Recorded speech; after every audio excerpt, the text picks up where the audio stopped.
Kue bulan adalah kue bulan adalah kue kue bulan adalah kue. So dia start dimsum. Kau ni membawa masa tinggi tau. Ringkasnya dia macam tinggi Gunung Kinabalu Cina. Sebab kau tak ikut. Ikutlah ni. Hi guys. Hai. Cepatlah. Hi guys. Welcome to Cincong TV. So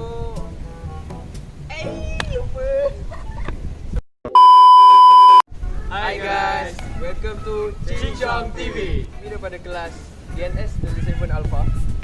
Hari ini kita akan ceritakan tentang kuih tradisional masyarakat Cina. Okay, so sekarang saya akan kenalkan ahli-ahli grup saya.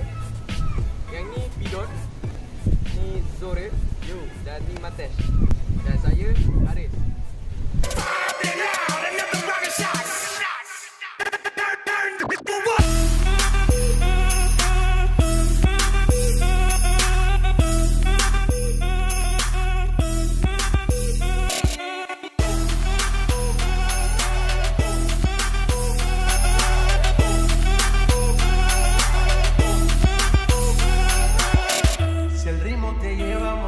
Cabeza y empezamos como es.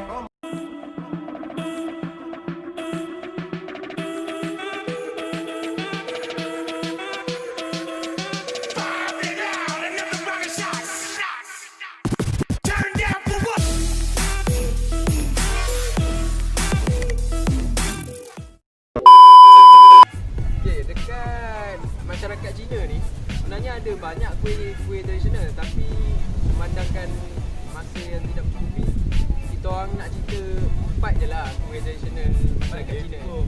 4 je cukup. Tak banyak buat apa. So kuih tradisional masyarakat Cina ni ada banyak. Ada kuih loyang, ada kuih talam, kuih lapis. Tapi kita nak main 4 je sebab tak banyak masa kan. So dah, korang tengok je lah video ni. Enjoy!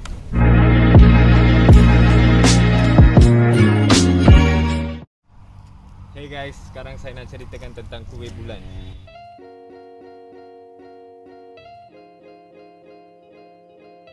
Ia adalah salah satu kuih tradisional masyarakat Cina. Ia dimakan semasa perayaan pertengahan musim luruh. Pesta itu adalah bagi sembahyang kamari dan memerhatikan bulan. Kuih bulan dianggap sebagai satu makanan istimewa penting pada peristiwa itu. Kuih bulan adalah ditawar antara rakan-rakan atau kepada perhimpunan keluarga sementara meraihkan pesta. Sekarang saya nak bagi tahu tentang sejarah kuih bulan. Kuih bulan biasanya pastri bulat atau segi yang 4 tepat, berukurannya lebih kurang 10 cm dan 4 hingga 5 cm tebal.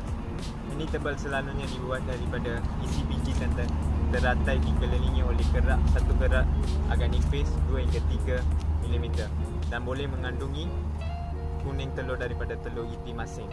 Kuih bulan adalah kaya, berat dan tebal berbanding dengan kebanyakan kek barat pastri. Mereka biasanya dimakan dalam bahagian kecil diiringi dengan teh cina. Sekarang saya nak bagi tahu tentang perayaan pertengahan musim luruh. Apa itu perayaan pertengahan musim luruh? Pesta itu adalah secara rumit berkaitan dengan legenda bagi Chang'e, mitos Dewi Bulan Immortality. Menurut Li Ji, sebuah buku Cina kuno rakamannya budaya dan majlis, Maharaja Cina harus tawarkan pengorbanan untuk matahari pada musim bunga dan bulan pada musim luruh. Hari ke-15 bagi bulan kamari ke-8 adalah hari itu dipanggil Mid-Autumn. Malam pada Ogos 15 adalah juga dipanggil malam bulan di bawah dinasti Song 420 hari. Diisytiharkan rasmi sebagai perayaan pertengahan musim luruh. Disebabkan oleh peranan utamanya dalam perayaan pertengahan musim luruh, kuih bulan juga kekal popular dalam kebelakangan tahun ini untuk banyak kuih bulan membentuk satu bahagian yang penting pengalaman perayaan pertengahan musim luruh seperti mana ia kini hingga dikenali sebagai pesta kuih bulan. Revolusi Ming Sunting. Betul, Revolusi Ming Sunting. Okay. Terdapat juga satu cerita rakyat mengenai pengulingan pemerintahan Mongol. Itu dimudahkan oleh mesej-mesej diseluduk dalam kuih bulan. kuih bulan telah digunakan sebagai medium oleh revolusioner Ming dalam usaha pengintipan mereka untuk secara rahsia mengagihkan surat-surat dengan tujuan menggulingkan pemerintahan Mongolia Cina dalam dinasti Yuan. Sekarang saya bagi pada Zorif. Okey, hari ni saya nak ceritakan tentang kuih tradisional Cina yang kedua, iaitu dim sum.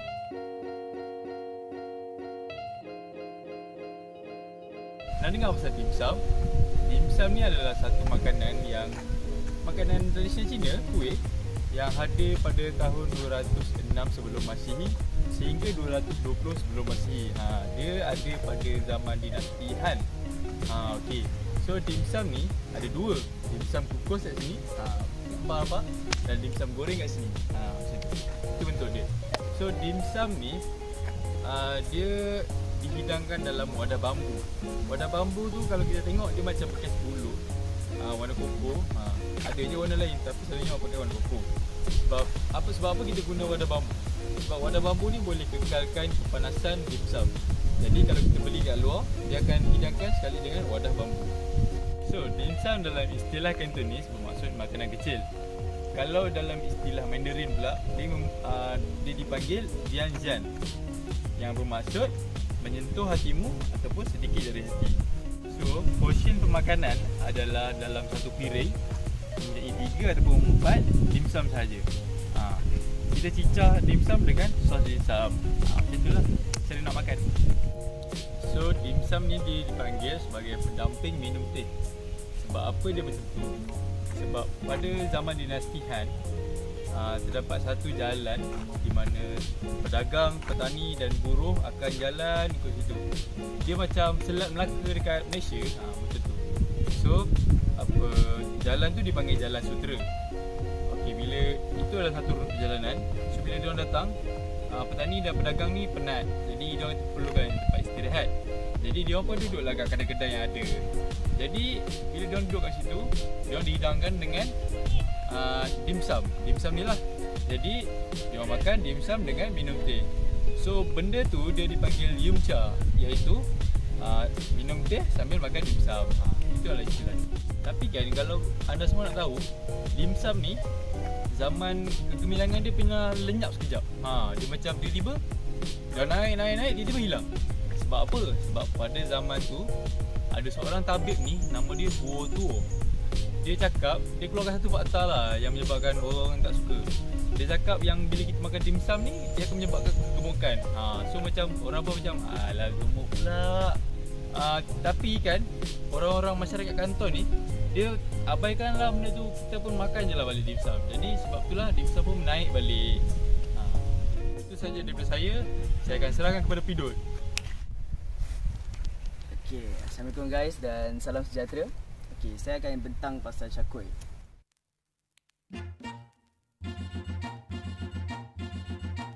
Okay, apa benda tu cakui? Okay, kalau korang tak tahu cakui tu apa, ni cakui.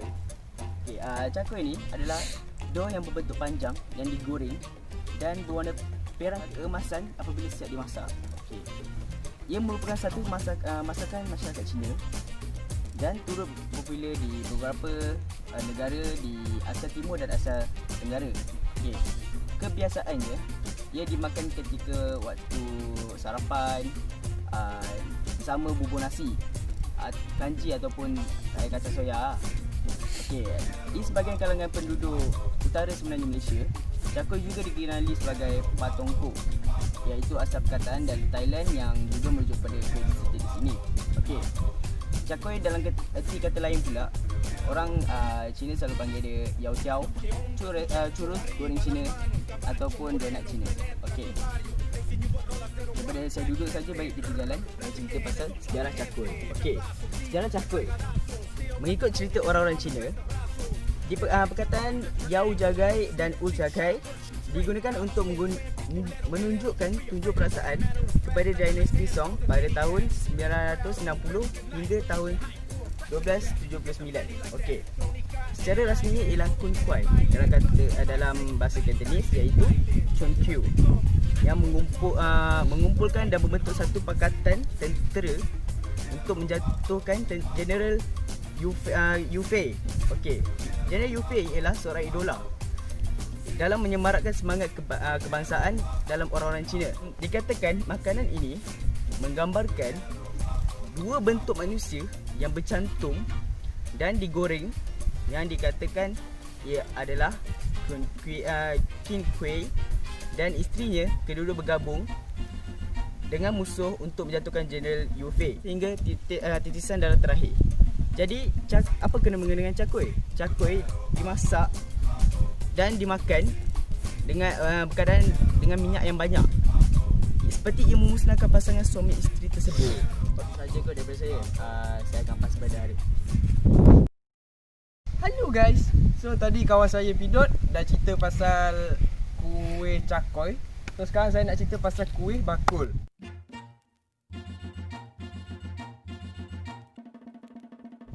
Atau Nian Gao. Ni adalah Nian Gao. So kuih bakul atau bahasa saintifik dia, Nian Gao ni, dia adalah kuih yang diperbuat daripada tepung pulut dan gula, dan dia dibentuk seperti dodol, seakan-akan dodol lah, dodol yang kita selalu makan kan. Okey, kuih bakul ni dia boleh je makan bila-bila masa, tapi nama pun kuih tradisional masyarakat Cina kan. So secara tradisinya dia dimakan pada sambutan tahun baru Cina lah. So guys, kuih bakul ni dia punya jenis dia banyak benar. Jenis dia banyak sangat lah jenis dia. Tapi dia punya cara buat dia sama je semua. Dalam kuih bakul ni ada dua jenis kuih bakul yang termasuk dalam masakan Shanghai dan juga masakan Cantonese dari Guangdong. Okay, so guys, bagi orang Cina, kuih bakul ni dia macam bawa tuah pada diorang tau. Sebab dalam bahasa Cina dia Nian Gao. Gao tu memanglah membawa masuk kuih, tapi dalam masa yang sama Gao tu juga membawa masuk tinggi. Dalam erti kata lain, dia tahun demi tahun semakin tinggi. Atau mafhum ringkasnya, setahun lagi kehidupan, setingkat lagi kemajuan. Biasanya guys, kuih bakul ni lah, dia disusun menaik tau.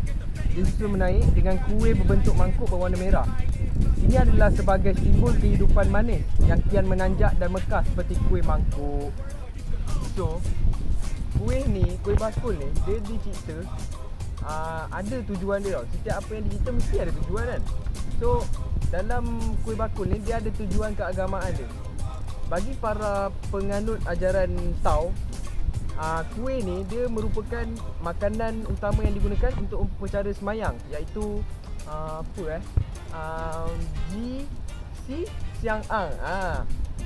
Dia upacara ni 6 hari sebelum tahun baru Cina.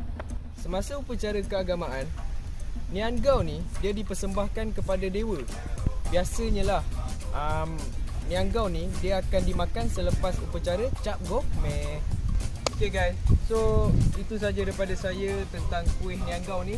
Mari kita ke segmen Q&A. Okay guys, so sekarang kita dah sampai kat tempat ramai orang ni. Kita nak tanya diorang tahu tak pasal kuih tradisional masyarakat Cina ni?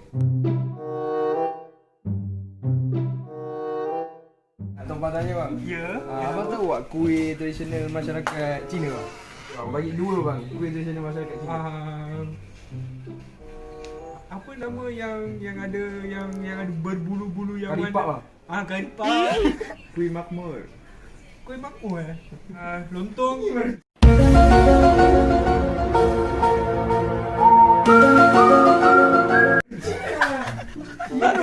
Abang cuba. Rapis kan? Rapis kan? Betul bang. Rapis. Lagi dua bang. Mungkin kan? Betul bang. Lagi satu bang. Lagi satu bang. Okey. Atau donat lah? Donat bang. Donat. Donat Lagi bang. Bagi lagi satu bang. Karipap. Saya rasa dimsum. Risau kan? Kuih bulan. Ayu tak ada lah tahu sangat, tapi saya cuma tahu mungkin. Apa sila? And bulan dimsum Poleko. Poleko okey. Kuih bakul. Okey bakul. Kuih bakul. Kuih tradisional. Kuih lah. Saya tak tahu. Aduh, tolong kuih. Okey, sabar. Masih bang. Okay, so guys, sampai situ je lah apa yang kita boleh ceritakan pasal kuih tradisional masyarakat Cina ni. Saya dan tim saya harap apa yang kita orang beri ni sampai kepada penonton. Betul eh? Betul eh? So, harap apa yang kita orang bagi ni dapat memberi pengetahuan yang lebih kepada setiap penonton yang tengok video ni. Itu saja daripada kami, Cincong TV.